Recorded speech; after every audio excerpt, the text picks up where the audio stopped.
നമസ്കാരം, ഭാരത് ലൈവിലേക്ക് സ്വാഗതം. പാനൂർ സംഭവത്തിൽ തങ്ങൾ നിരപരാധികളാണെന്ന് കാണിക്കാനുള്ള വില കുറഞ്ഞ ശ്രമങ്ങളാണ് CPM നടത്തുന്നതെന്ന് വ്യക്തമാവുകയാണ്. മുഖ്യമന്ത്രി പിണറായി വിജയനും MV ഗോവിന്ദനും നിരത്തിയ പല ന്യായീകരണങ്ങളും പാനൂർ ബോംബ് സ്ഫോടനവുമായി ബന്ധപ്പെട്ട് പാർട്ടിയുടെ പങ്ക് ലഘൂകരിക്കാനുള്ള ശ്രമത്തിന്റെ സൂചനയാണ്.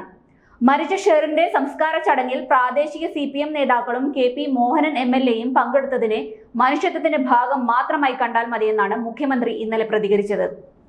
എന്നാൽ സ്ഫോടനം നടന്ന സ്ഥലത്ത് DYFI പ്രവർത്തകർ പോയത് രക്ഷാപ്രവർത്തനത്തിനായിട്ടാണെന്നാണ് സംസ്ഥാന സെക്രട്ടറി MV ഗോവിന്ദന്റെ പ്രതികരണം.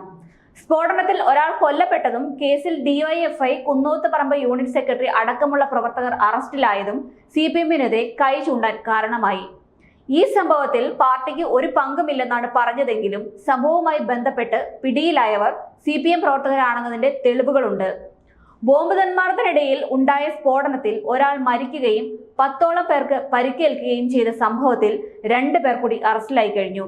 സ്ഫോടനം നടന്നയുടനെ ഒളിവിൽ പോയ മുഖ്യ സൂത്രധാരൻ DYFI Kunnothuparamba unit secretary Shijal, K Akshay എന്നിവരെയാണ് അന്വേഷണ ചുമതലയുള്ള കൂത്തുപറമ്പ് SP KV വേണുഗോപാലിന്റെ നേതൃത്വത്തിലുള്ള പോലീസ് സംഘം ഇന്നലെ അറസ്റ്റ് ചെയ്തത്. കഴിഞ്ഞ ദിവസം മുഖ്യമന്ത്രിയുടെ പ്രതികരണം ഇങ്ങനെയായിരുന്നു: പാനൂരിൽ ബോംബ് നിർമ്മാണത്തിനിടയിൽ മരിച്ച ഷെറിന്റെ വീട് CPM നേതാക്കൾ സന്ദർശിച്ചത് മനുഷ്യത്വത്തിന്റെ ഭാഗമായി കണ്ടാൽ മതി. അതിനർത്ഥം ചെയ്ത കുറ്റത്തോട് മൃദു സമീപനം ഉണ്ടെന്നല്ല, കുറ്റവാളികളോട് മൃദു സമീപനം കാണിക്കുന്നതാണ് തെറ്റ്. നാട്ടിൽ ബോംബ് നിർമ്മിക്കേണ്ട ആവശ്യമില്ല, അതിൽ നിയമപരമായ നടപടി സ്വീകരിക്കും. തെറ്റ് ചെയ്തവർക്കെതിരെ നടപടി ഉണ്ടാവും.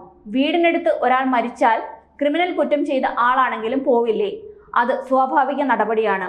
ഇങ്ങനെയാണ് മുഖ്യമന്ത്രി പ്രതികരിച്ചത്.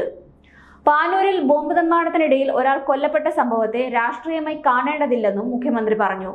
പാർട്ടിക്ക് സംഭവത്തിൽ ഒരു ബന്ധവുമില്ലെന്ന് പറഞ്ഞെങ്കിലും സ്ഫോടനം നടന്നയുടനെ ഒളിവിൽ പോയ മുഖ്യ സൂത്രധാരൻ DYFI Kunnothuparamba unit secretary Shijal പിടിയിലായതോടെ പാർട്ടി കൂടുതൽ പ്രതിരോധത്തിലായിട്ടുണ്ട്. നേരത്തെ പാലക്കാട് റെയിൽവേ സ്റ്റേഷനിൽ നിന്ന് പോലീസ് അറസ്റ്റ് ചെയ്ത സായൂജ് DYFI കടുങ്ങാമ്പോയിൽ യൂണിറ്റിന്റെ ജോയിന്റ് സെക്രട്ടറി ആയിരുന്നു. മറ്റൊരു പ്രതി Athul DYFI Meethale Kunnothuparamba assistant joint സെക്രട്ടറിയാണ്.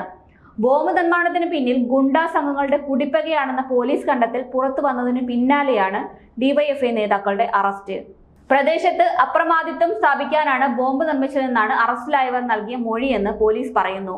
സ്ഫോടനത്തിൽ പരിക്കേറ്റവരുടെ മൊബൈൽ ഫോൺ കേന്ദ്രീകരിച്ച് നടന്ന അന്വേഷണത്തെ തുടർന്നാണ് പ്രതികൾ വലയിലാകുന്നത്. സ്ഫോടനത്തിൽ മരിച്ച ഷെറിനുൾപ്പെടെ 12 പ്രതികളാണ് കേസിലുള്ളത്. Sabin Lal, K Atul, Arun, C Sayooj, K Mithun, അമൽ ബാബു എന്നിവരാണ് നേരത്തെ അറസ്റ്റിലായത്. അതേസമയം പോലീസ് പ്രതി ചേർത്തവർ രക്ഷാപ്രവർത്തനത്തിൽ പോയവരാണെന്നാണ് DYFI സംസ്ഥാന സെക്രട്ടറി VK സനോജിന്റെ പ്രതികരണം.